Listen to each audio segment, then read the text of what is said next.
اعوذ باللہ من الشیطان الرجیم بسم اللہ الرحمن الرحیم۔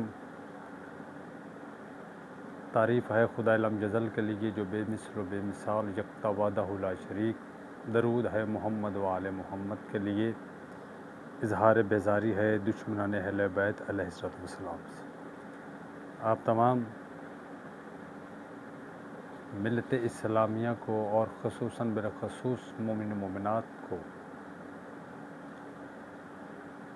یہ عید مبارکہ کا عظیم دن مبارک ہو، اور خدا بند کریم سے دعا گو ہوں کہ مالک آپ کی حفاظت فرمائے۔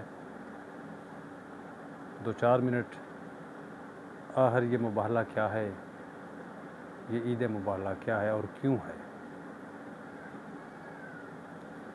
اس دن سب سے پہلے معصوم کا فرمان ہے کہ غسل کرنا، عطر لگانا، اچھا لباس پہننا، ظہر سے آدھا گھنٹہ پہلے 2 رکعت نماز شکرانہ ادا کرنی چاہیے، سورہ الحمد، سورہ توحید اور پھر 10 مرتبہ آیت الکرسی اور 10 مرتبہ سورہ قدر تلاوت کی جائے۔ اس کے بعد اللہ کے ہاں جو بھی دعا مانگی جائے گی اللہ اسے رد نہیں کرے گا۔ اس عید کو یا اس مباہلہ کو عید مباہلہ کیوں کہتے ہیں، اس عید کا دن قرار کیوں دیا گیا؟ جو نجران تھے نا، نجران کے عیسائی جنہیں اہل نجران کہا جاتا ہے، وہ رسول اللہ کے پاس آئے اور اس بات پہ بحث کرنے لگے کہ عیسیٰ ابن اللہ ہے، عیسیٰ اللہ کے بیٹے ہیں۔ یہودی تو پہلے ہی بہت کچھ کہہ چکے عیسیٰ کے بارے میں، تو پیغمبر علیہ السلام نے انہیں دلیل دی جو قرآن مجید میں موجود ہے، سورہ آل عمران آیت نمبر 59 میں، کہ بسم اللہ الرحمن الرحیم ان مثل عیسیٰ عند اللہ کمثل آدم خلقہ من تراب ثم قال لہ کن فیکن۔ پیغمبر نے فرمایا عیسائیوں سے جو نجران کے عیسائی تھے کہ دیکھو اللہ قرآن میں کہہ رہا ہے عیسیٰ کی مثال آدم کی سی ہے، آدم کو ہم نے مٹی سے بنایا ہے تو عیسیٰ بھی مٹی سے ہیں۔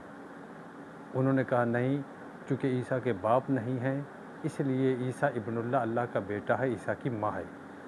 تو پیغمبر علیہ السلام نے فرمایا کہ اگر عیسیٰ اللہ کے بیٹے ہیں اور تم یہ دلیل پیش کر رہے ہو کہ عیسیٰ کے باپ نہیں ہیں، تو پھر مجھے یہ بتائیے کہ آدم علیہ السلام کی تو ماں اور باپ دونوں نہیں ہیں، تو پھر آدم زیادہ حقدار ہوئے اللہ کے بیٹے ہونے کے۔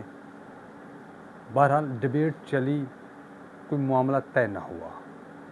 پیغمبر نے فرمایا ٹھیک ہے پھر ہم مباہلہ کر لیتے ہیں۔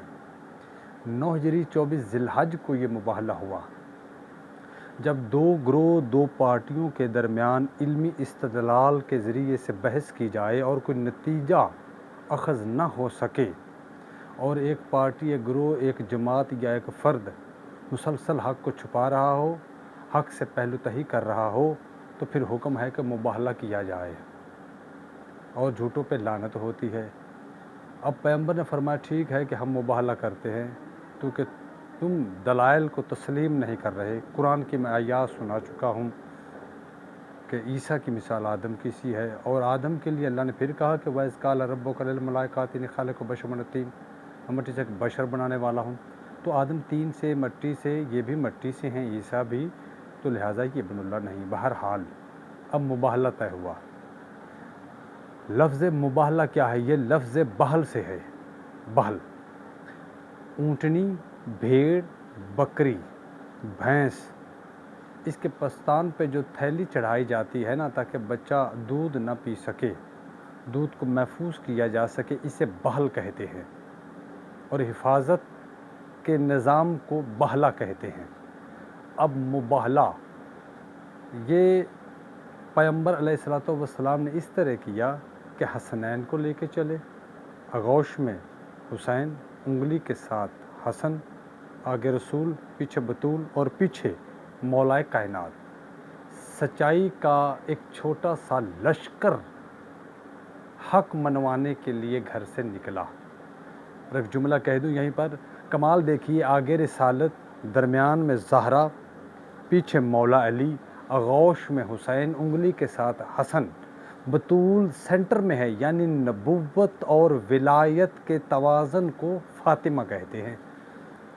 اب پیغمبر بھی چلے، عیسائیوں نے دیکھا تو انہوں نے کہا کہ ہم تو مباہلہ نہیں کریں گے، چونکہ قرآن کہہ رہا تھا اور کہہ چکا تھا کہ فمن حاجاک فیہ من بعد ما جاءک من العلم فقل تعالوا ندعو ابنانا ابناکم نساءنا نساءکم ثم نبتہل فنجعل لعنت اللہ علی الکاذبین۔